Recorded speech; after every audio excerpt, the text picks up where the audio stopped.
इस देश में हिंदू धर्म से सिर्फ बॉलीवुड को ही नफरत नहीं है। जैसा कि आप फिल्मों में देखते हैं कि बॉलीवुड में किस तरह से हिंदुइज्म का मजाक उड़ाया जाता है, किस तरह से देवी देवताओं का मजाक उड़ाया जाता है, किस तरह से इस देश के सड़क छाप कॉमेडियंस हिंदू धर्म और उनके देवताओं का मजाक बनाते हैं और बड़े ही आसानी से ये बोलकर निकल जाते हैं और इनके ऊपर किसी भी तरह का एक्शन नहीं होता है। जबकि किसी और धर्म के बारे में कुछ अपशब्द कहा जाता है या बोला जाता है तब उनके साथ क्या हाल होता है ये सब हम अच्छी तरह से जानते हैं। अभी आपने कुछ दिन पहले देखा होगा कि बेंगलुरु में एरो इंडिया का शो आयोजित किया गया था, जिसमें 80 से भी अधिक देशों ने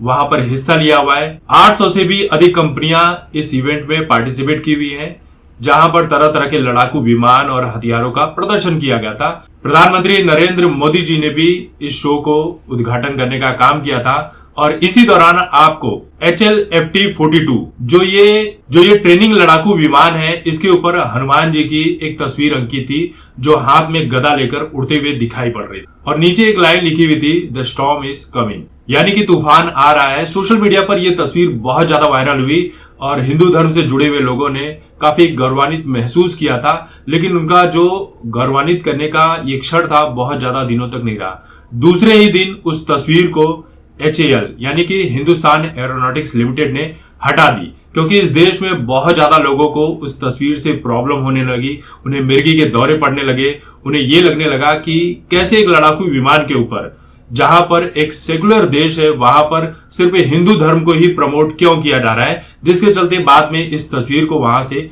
हटा दिया गया। देखिए, इसके पहले भी HAL ने जो लड़ाकू विमान बनाया था उसका नाम मारुत रखा था। मारुत यानी कि पवन देव और पवन देव के पुत्र भगवान हनुमान जी। लेकिन जो तस्वीर हटाई गई है यह अपने आप में बहुत ही दुख का विषय है। लोग ये कह रहे हैं कि जब आपके भीतर इतना दम नहीं था तो आपने उस तस्वीर को वहां पर लगाया ही क्यों। कई लोग ये भी कह रहे हैं कि आजकल मोदी जी उन लोगों को खुश करने में लगे हुए हैं जो उनको वोट देते नहीं हैं, बल्कि गालियां देनी हो तो खुलकर देते हैं, खुलकर उनका विरोध करते हैं। आजकल मोदी जी उन्हीं लोगों को खुश करने में लगे हुए हैं, जैसे कि उन्होंने पठान फिल्म के दौरान भी ये कह दिया कि भाई आप किसी भी फिल्म का विरोध मत कीजिए। पठान फिल्म का उन्होंने समर्थन नहीं किया था, लेकिन उनकी ऐसी बात ऐसे समय पर आई जब उस वक्त सिर्फ एक ही फिल्म आ रही थी, पठान, तो लोगों ने विरोध करना बंद कर दिया और पठान फिल्म को लेकर तरह तरह की चीजें सामने आई। हालांकि देखिए, हमारे देश में ये मुद्दे हमेशा चलते रहते हैं। जैसे आप ट्रेन वगैरह में देखते हैं, कहीं पर कोई नमाज पढ़ रहा है तो उसे लेकर मुद्दा बन जाता है कि भाई ट्रेन में नमाज नहीं पढ़नी चाहिए। लेकिन मुस्लिम धर्म से भी लोग सवाल उठाते हैं कि जब हम नमाज नहीं पढ़ सकते ट्रेन में, तो फिर हिंदू धर्म से जुड़े हुए लोग ट्रेनों में भजन और आरती गाते हुए नजर क्यों आते हैं। जब आपको रखना है तो दोनों ही चीजें रखो, भेदभाव करने की जरूरत नहीं है। हालांकि हनुमान जी की इस तस्वीर को लेकर काफी कुछ बवाल हुआ और ये बवाल ऐसा हुआ कि बाद में वह तस्वीर हनुमान जी की वहां से हटानी पड़ी। वैसे आपको इस विषय पर क्या कहना है?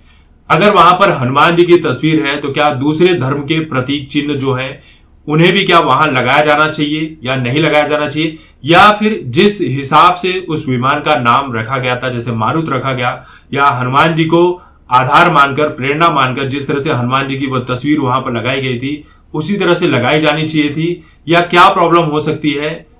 होनी चाहिए कि नहीं होनी चाहिए, या धर्म को बीच में इस तरह से सेना से नहीं जोड़ना चाहिए? आपकी क्या राय है, कमेंट करके जरूर बताइए।